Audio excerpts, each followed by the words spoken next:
Hello friends, welcome back to the channel. If you're new here, welcome. My name is Trina. Today's video is quite exciting, if I'm being honest, to film at least. This is actually my second attempt to film this video because I made a couple of errors in the first video. So I decided to just refilm it, make it a clean slate. It is a new day, and thus we are filming my 2026 planner lineup, and I am quite excited.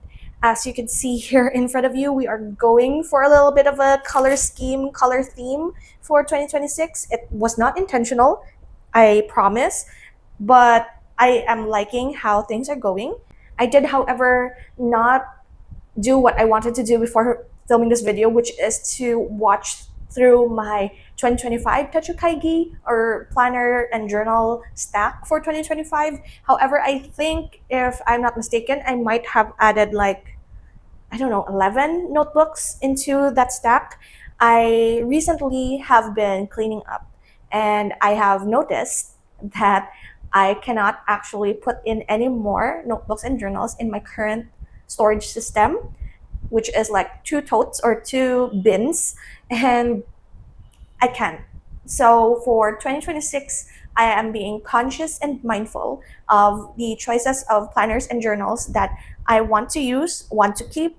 And for most of them, I am trying my best to reduce the amount of notebooks that I need for different purposes. So if you have been with me for quite some time, I have had memory keeping journals, memory keeping binders. I have anime journals, movie journals, media journals, and I have a bunch of journals for scrapbooking and for different creative purposes.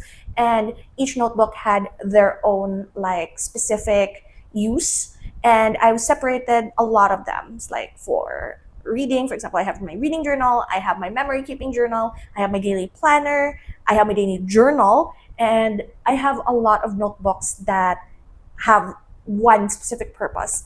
And having a lot of notebooks in your stack, one, for me, is kind of overwhelming, at least in my case. And then I only have so much space in my storage and also on my desk that as I was progressing through 2025, I had to like remove some of the notebooks and condense like the information into one notebook because I just couldn't handle the amount of clutter that is on my desk as I am journaling, writing down my notes and my plans for the next day. And it has been quite a hassle for me personally. So for 2026, trying my best to reduce my planner stack as well as the clutter in my home. So in a way, I am doing pretty much a low buy conscious effort to use up my stash as well as being mindful of the space that I have left and maybe try to declutter some of the already used notebooks, which is kind of difficult, but it's a story for another day. For today, I am going to stop yapping about other stuff and start talking about my planners and journals and notebooks that are here in front of you. So this is my planner stack. These are the notebooks that you are going to see often on camera. This one, I hope you won't see until the end of the year, or maybe not at all if I'm not going to use it. And then this one, you won't see maybe past this video unless I'm going to use it also in 2027. Who knows? But let me explain. So we're going to begin with the notebooks that you either are not going to see past this video or at the end of the year once I have my wrap up and talk through of all of the notebooks that I've used for the year. So this one is my purchases journal. So in order to track myself and my spending for my hobbies, specifically in journaling and planning and scrapbooking creative journals, I took it upon myself when I saw a video from Eli Papeles. What is the name? I did write it down. Hold on a sec. Yeah, Papeles de Eli B, wherein in her video, she talked about the best and the worst stationery supplies that she has purchased, and she wrote down each and every item that she bought for her hobby of journaling and all of the stationery, all of the supplies, all of the notebooks and stuff. She wrote down where she got it and the price. And I did a similar sort of like a smaller version of what she did, wherein I wrote down every stationery item that I purchased in a year for my journaling. so that I will be able to look back and see, because sometimes when it's like stationery and journals and such, it's very much of an impulse buy at this point for me, because I see something cute, I see that it's cheap sometimes online, and sometimes if you buy in bulk or like a lot of items, you get like free shipping, or you get bonuses, or you get free stuff because of your bulk purchase. Sometimes some of those items you don't necessarily need, and it adds up, like the price adds up. So what I did for 2025 was that I wrote down as best as I can all of the items that I have purchased throughout the year, as well as the recurring items, or like, and like the big purchases. So I wrote down all of my bigger purchases here that are like above like 500 pesos, I believe, also above 300 pesos. I did write down here, and then I wrote down each and every purchase minus the shipping fee, as well as like the discounts. I wrote it down as like base price of what I saw it online, like what I pay for it basically, without counting for discounts and vouchers. And it's a lot. Like, these are big amounts, and it's not always like, sometimes I order like once a month. Sometimes in a month like October, I ordered a lot of stuff because it's my birthday and I like want to enjoy myself. However, as I am looking through these numbers, I see that it's like a week's worth of work or 2 weeks worth of work. And I rewired myself into thinking that, is this impulse purchase, or like, is this item that I would like to have in my hands and purchase worth the amount of work in either salary or effort?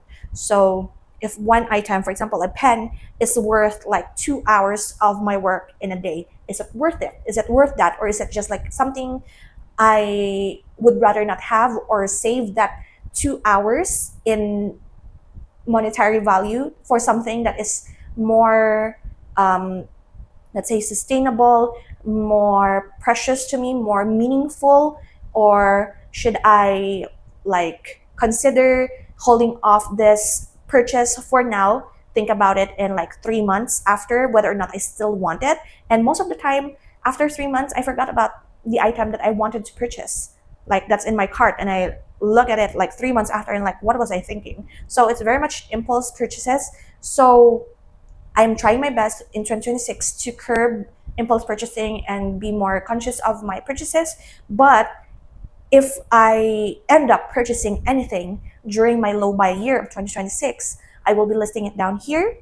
And hopefully by the end of the year, all that I write down in here are like recurring items that I tend to run out of. So the things that I allow myself to repurchase are glue sticks and adhesive tapes, like double-sided tape, glue stick for my journaling, and like refills for my main gel pen. So it's the XLRN, the Pentel Energel refill in 04. That's like the main things that I am allowing myself to repurchase, and hopefully by the end of the year, that is the thing that's going to be in this notebook.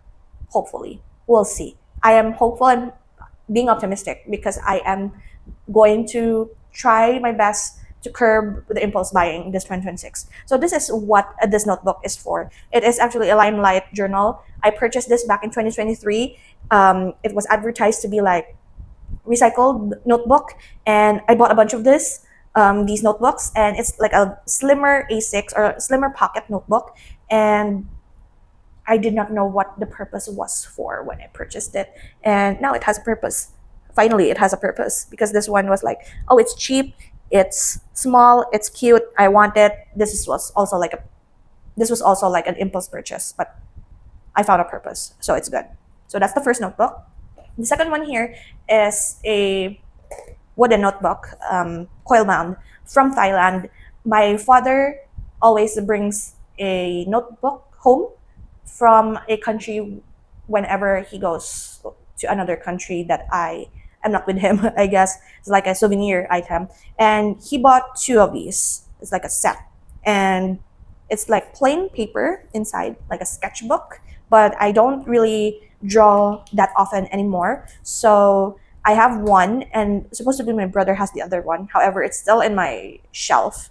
He wasn't asking for it, so I decided that if it's not going to ask for it, I'm just going to use it. But anyway, this is my content journal, content planning journal for YouTube. I have started to be a little bit more focused and a little bit more serious when it comes to like planning for what content I want to put up in YouTube, because how many years am I in YouTube? Like, I think it's going to go 5 years in 2026 because I started in 2021. Yeah, this channel is like almost 5 years old, I think, or it's 4. Is it? I think it's counting as 4. So 2022, 23, 24, 25, 26. Oh, so it's 5 years. Okay. My math is not mathing. But yeah, I want to film more polished content, even though like my video quality is not really that good and my audio is like still in the works because I'm not really knowledgeable in those aspects. However, I would like to like plan and research some of my contents, and I have a lot of ideas in my brain that I would love to talk about, chat with you guys, and I want a notebook wherein I could compile all of those. I did have a content planning journal back in 2024. However, the way that I did it, I was not satisfied with how I was using it. So I dropped the idea until this year, wherein since it's like a blank page, I could technically draw in here, mind map, and I have a lot of fun ideas for 2026, and it's fun. And even if I am not going to put up like post or film some of the ideas immediately, at least it is housed in here, and I have a place for all of the random yapping that I want to do in the near future. So I'm not going to show any of the insides here because majority of the content in here I have not filmed or polished, or like they're just notes basically of what future videos I would love to put up on this channel. So yeah, it has been helping me quite a bit with like the brainstorming, with like dumping all of my ideas on paper, because my brain has been full for quite some time. So yeah, it's going to be a fun year, I hope, for content. The next one I have here, I would love to talk about this one first because I don't know if there's any traveling going to happen in 2026. This is my second travel journal. The first one I have already completed, and I believe I have a flip through of it. I forgot if I already did that. I think I did the flip through of the first travel journal, and this is the second one. This was from my aunt, my father's cousin. She gave this for me as a gift, and she knows that I love to journal and to write down memories and such. And she has this and decided to give it to me. And this is now my travel journal. And I did write down like 2 entries in here, like these 2. And I don't know if there's traveling going to happen in 2026, as I've said. During like before 2025, we already know that traveling is going to happen in 2025. So 2024, we're already planning for travels. However, this year there's nothing. So you may or may not see this notebook again until the end of the year if I end up using it or not. The next journals here are going to be my mainstays. These are the journals that I am going to talk about often on my channel come 2026. We have my Kinbor Weeks 2026 as well as my reading journals. Already there is a sticker missing there. I'm going to fix it. Do not call me out in the comments. I saw that when I sat down and I'm like, let's just run with it. It's going to be fine. And then my challenges journal for all of the challenges that I'm going to do in 2026 reading wise. So let's start with the Kinbor Weeks. My Kinbor Weeks, I have a full reaction, unboxing, setup, and also like talking about the covers when the cover was released, like cover reveal back in August, was it? And I chose this one, which is the Crane Guides the Heart cover, I believe. It's a very subtle. It has silver, very subtle. I did add like stickers this time on the front because I wanted like a pop of color because of how like muted the color of the cover is. I did mention this in the other video wherein none of the covers this year did speak to me, and I'm saying this here in this video that I was actually very tempted to get a Hobonichi Weeks. However, of course, it's not in my budget. this year, but I was really tempted to get the Hobonichi Weeks that is like the midnight blue or the green one, like the basic cloth cover style. And I was so tempted. Well, the change in paper did not really bother me that much, but it's not in our budget. We have to be mindful of that. But I am actually, as of right now, I'm trying to save up money. Will decide once the release of the Hobonichi. It's so far away, I know, but I'm slowly trying. Maybe during this low buy year, I might be able to save up enough money in order to buy myself a Hobonichi Weeks next year, because it's my 30th birthday and I want something special for my birthday. It's like we'll see. But if there is a cover of the Kinbor Weeks that I really love for next year, for 2027, I will still go with the Kinbor Weeks because it's more budget friendly for me. I could save up more money that way, because the price of a Kinbor Weeks is like a Hobonichi is like the price for me here in the Philippines. I think I could buy like 5 or 6 Kinbor Weeks for one Hobonichi Weeks. It's like that sort of conversion. So thinking about it, it's like it hurts. I could technically purchase like a fountain pen instead of a Hobonichi Weeks that I could just use in 1 year. I'm talking myself out of it in this video. I should stop. But I do have a setup video for this. I stickerated the inside here and also at the back here. I think this was the later edition, but I really love Dungeon Meshi. So I have one of the mystery blind box button pins that I also got my favorite Marcel in back in Hong Kong. So this is my planner slash journal slash memory keeper slash garden journal. I have here at the back set up for my garden journal on like tracking whatever happens in the garden. And I already tried setting up here all of the pages that I need for my notes, and it's that amount of pages that I have to like think of what I want to include in my notes in order to like, because it's less than the previous year.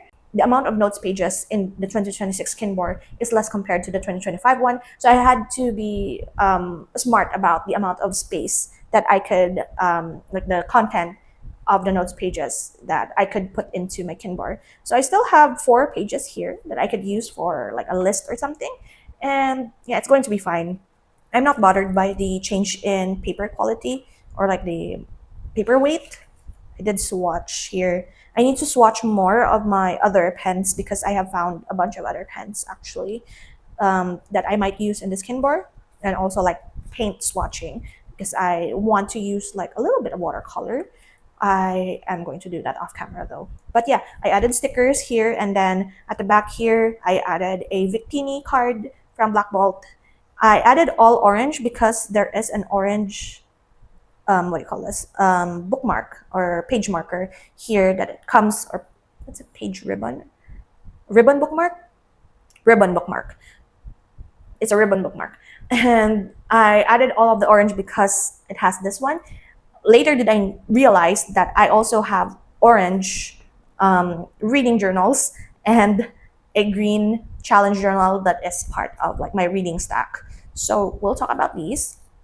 These are Muji notebooks that I got early this year in February, and I bought it with intention of turning these into my reading journals. And you won't see this until the second half of the year or when I finish this one. I already prepared 2 because 1, I wanted to lay out all of my sticker rating because, well, I love putting down stickers and I just enjoyed it. So I already decorated both journals, and you won't be seeing this until I finish this notebook. And I already set up my reading journal. I have a video of this up in my channel already. But since this is a smaller notebook compared to what I'm using in 2025, which is a Vico notebook that is coil bound or spiral bound, I guess. It's coil bound. Yeah. I keep like interchanging the two, but I think it's coil bound. And since this is smaller, I am actually using this for like my reading challenges. So my HRCYED hardest reading challenge I'll ever do, prompts are in here when I go and film like my PBR games for 2026. It's going to also be in this journal. I think I'm able to fit in 2 years in this. I'm also joining a lot of book club challenges, and I think I'm able to fit in 2 years worth of prompts and challenges reading wise here. However, I don't know if the tides will turn, if I'm still going to push like reading challenges in my channel for 2027. That's like another story for another time. But for now, that is the plan, and I'm pretty much excited for my notebooks because they are tiny, they are cute, they are some of the items that I already have in stash, like this one and also this one. Some new purchases like these notebooks, but as I said, if you have notebooks in your stash, use them. Do not necessarily need to be very precious with your notebooks. You bought those notebooks in order to use them, so use them, love them, cherish them. And to be loved, I guess, with your stuff, to love your stuff is to use them and not like hoard them and not use them, because that is their purpose and you purchase them in order to use them and to love them. And so yeah, this is my planner slash journal stack for 2026. So I'm counting this as a 1 for now. So we have 1, 2, 3, 4, 5, 6 notebooks in our stack. We are doing quite better, but in reality, in the background, what I am really using on a daily basis is just these, plus a notepad. Notepad here to the side for notes and stuff. But 1, 2, 3, 4. So I have 4 journals that I am sure that I'm using on a daily basis. 2 journals, occasional use or not going to be used if the purpose is not like there. So yeah, this is my journal slash planner stack, Techou Kaigi for 2026, or what is it called this year? I think they are calling it now journal ecosystem, which to me is okay, but also like I am very used to like Techou Kaigi or journal stack, journal system, I guess, for me being very old. But I think journal ecosystem is kind of cute in a way wherein all of your journals and your notebooks intermingle and like coexist in a way in order to help you as a person thrive and grow. It's kind of cute, actually. Now that I'm thinking about it, I think I kind of like the term. But yeah, anyway, that is it for this video. Thank you so much for hanging out with me today. I hope you enjoyed. Do let me know down in the comments if you are like a 1 journal, 1 planner person, or you also have a huge stack of notebooks that you use in a year. Let me know how many notebooks are in your journal stacks for 2026, and whether you like the term journal ecosystem, or are you like me who uses the term Techou Kaigi more, or the meeting amongst the planners and journals. And yeah, that is it. Thank you again, and I will see you in the next video. So until then, guys, take care and bye-bye.